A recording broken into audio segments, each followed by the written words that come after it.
We recently looked at 8 recent win-win trades, so now the obvious move is to look at some of the more recent lose-lose trades, where both teams made a trade trying to make their team better, but both came out worse after it was all said and done, and didn't get much in return for their star player at all. And we're looking at 5 times this has happened in recent memory.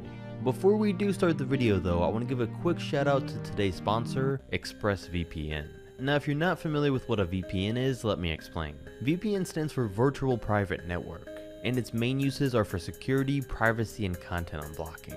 Any information you're sending through the internet out from your computer, tablet, or your phone is easily accessible to any hacker. And not just hackers, but your internet service provider too, which means that governments, large corporations, or other websites can take your data and use it how they want. And what a VPN does for you is it creates your own secure tunnel between your devices and the internet, so no other outside source can get in. And on top of that, what I use a VPN for personally is unblocking content, like NBA games that are blocked out to everyone unless you live local. And that's possible to do because VPNs let you reroute your connection to any state or country you choose. So if this interests you, find out how you can get 3 months free by clicking the link in the description box below with the link expressvpn.com/sweat. Shout out to them again for the sponsor, but now let's get into the video, starting with Deron Williams to the Nets. In 2005, the Jazz made a solid move drafting Deron Williams, and he quickly came onto the scene, and within a couple years developed into someone people really called one of, if not the best point guards in the league at the time for Utah. In his time for the Jazz, he averaged nearly 20 and 10 every year, and was a 2-time All-Star. But Deron wasn't happy with the team, and a lot of that frustration culminated when on February 6, 2010, he got into an argument with head coach Jerry Sloan at halftime, and apparently it was so bad that the very next day, Sloan flat out retired in the middle of the season. So Utah traded Deron 2 weeks later to the Nets for Devin Harris, Derek Favors, and 2 first-round picks. And the Nets were more than happy to make this deal because even though Devin Harris had really broken out for them and had his own All-Star season, and they had just drafted Favors 3rd overall that year, even with these 2 guys and Vince Carter on the team, they were well below average. But when they had to trade Vince Carter for basically nothing to save money, they got so bad that they had finished with a 12-70 record. So they needed to make a move. And they tried trading the Nuggets for Carmelo Anthony but missed out, so they made this blockbuster deal instead. And as it turns out, it was definitely a loss for the Nets, because Deron was the first piece to creating the Nets' terrible super team, not even to mention how quickly he fell off. He signed a max contract with Brooklyn in 2012, and was waived by the team entirely by 2015. So not only did they end up with nothing after this, but they had also traded away a first-round pick that turned out to be 3rd overall. Sure, the Jazz only got Enes Kanter out of it, but still. And the Jazz also clearly lost this one, because even though Williams probably would have fell off eventually anyways, so did Devin Harris immediately after he joined the team, to the point where he was traded the next season. And Favors never really made a difference for Utah in the long run.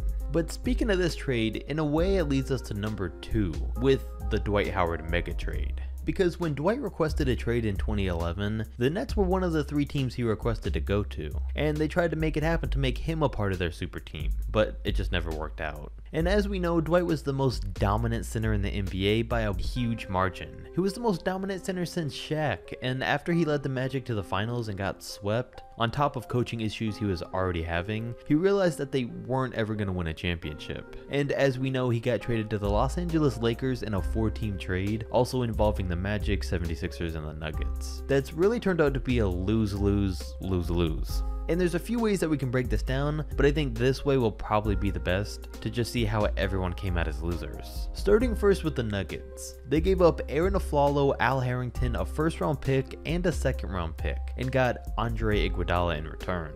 And the next season he looked great, and he led the team to one of their best playoff runs of that era. But then he left after the season as a free agent, so they literally got nothing out of this. The Philadelphia 76ers gave up Nikola Vucevic, Mo Harkless, and a 1st-round pick, and got Andrew Bynum and Jason Richardson in return. And a couple things here. Bynum and his knees were a disaster, and what's the deal with Philly and injured players? Either way though, Bynum also left after the season, and Richardson retired soon after. The Los Angeles Lakers gave up Andrew Bynum, Josh McRoberts, some role players, and a 2nd-round pick, and got Dwight Howard in return, who as we know left after the season due to another failed super team. And finally, the Orlando Magic lost because they gave up Dwight and Jason Richardson and got Nikola Vucevic, Mo Harkless, Aaron Aflalo, Al Harrington, and a protected first-round pick from all 3 other teams. And you might think, oh, that doesn't sound too bad for Orlando, but in casual Magic fashion, they pretty much blew all the draft picks they got. Aflalo, Harrington, and Harkless didn't really turn into much, and they still do have Vucevic. But basically trading the most dominant center in recent memory that may have stayed the same if he never left the Magic for Vucevic, it's a big time loss. And now my brain hurts from keeping track of all that. But while we're speaking of dominant centers, we gotta move on to number 3 with Shaq to the Suns, who wasn't so dominant on the Suns, which is why this trade ends up here. And it started on the Heat. As we know, Shaq was moved from the Lakers to the Heat, where he played a smaller role helping Dwayne Wade win a championship. He played 2 more years for Miami where he'd face injuries, argue with coaches, and watch his own game continue to decline. So when all of that continued and the Miami Heat were 9-36 to start the 2007 season, they traded him to the Suns for Sean Marion and Marcus Banks, in what was at the time a blockbuster trade. And it was shocking that the Suns, who had been known for their extremely fast pace, would trade one of their 29-year-old key pieces of their 50 and 60 win seasons and deep playoff runs for a 35-year-old injury-prone and slow Shaq.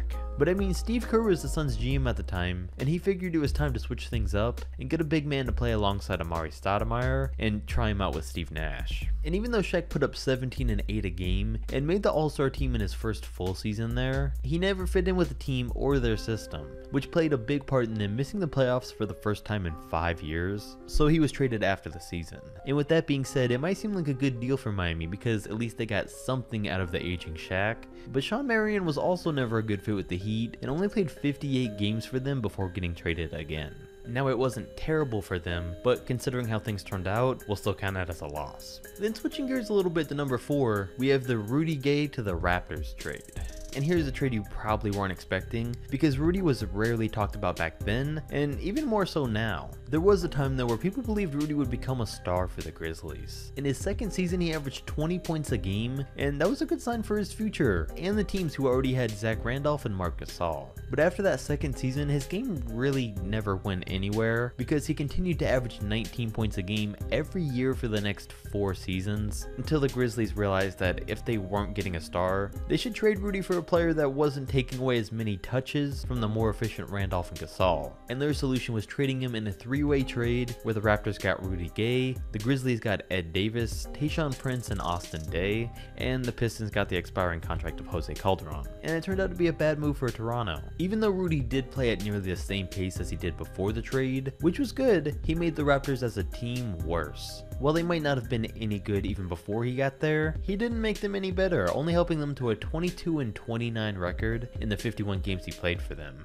And I couldn't find too much more than that on how he was negatively affecting them, but I do remember it being a thing. Plus, he was taking away opportunities from Lowry and a young DeRozan. And big time proof that he made them worse was the fact that he was traded after only 51 games. As for the Grizzlies, they gave up on Rudy, and fans and head coach Lionel Hollins weren't happy about it. And ultimately it was for a good reason, because Ed Davis never played as good as he should have, Austin Daye was a below average role player, and Tayshaun Prince did fit in great with the defensive minded Grizzlies, and played a big part in their deep Western Conference Finals playoff runs. But as he aged, his gas quickly ran out, only giving them about 2 solid seasons. And it always seemed like they needed more scoring on those teams, so it's weird that they got slightly better after the trade, and makes you wonder that if they would have just waited or had a change in coaching, would Rudy have been able to take them to the next level? We'll never know, but hey, at least the Pistons cleared some cap space. And number 5, Kyrie Irving for Isaiah Thomas, which is the most recent trade of the video, and it's clear that both teams lost this trade. Kyrie wanted out from behind LeBron's shadow and requested a trade despite the type of success the team was having, so he was traded for IT, role players,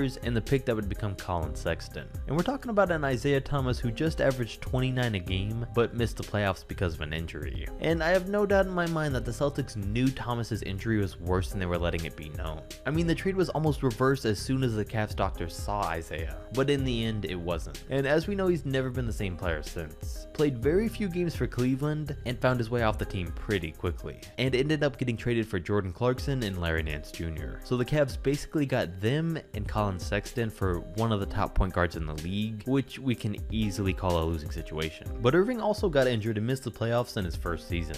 Then, as we know, his second season ended terribly, so he just left in free agency. And they would have also been left with nobody if the Celtics weren't the Celtics and were able to replace him with Kemba Walker. But that's separate from this trade. So when it comes down to it, neither player worked out for their team, and while both the Cavs and the Celtics tried to make the best out of their situations with an injured player and an unhappy player, it ended up not working out. And for this video, I wanted to include a lot more than 5 trades, but when it came down to it, the rest of them that I had ready either turned out not being exciting enough, or when you looked more into it, the trade may have looked bad for both teams at the time, but actually with draft picks and stuff ended up being a win for one side. So we were left with these 5, but hopefully you still enjoyed. We're ranking every position starting next video, so stay tuned for that by liking, subscribing, and I'll catch you next video.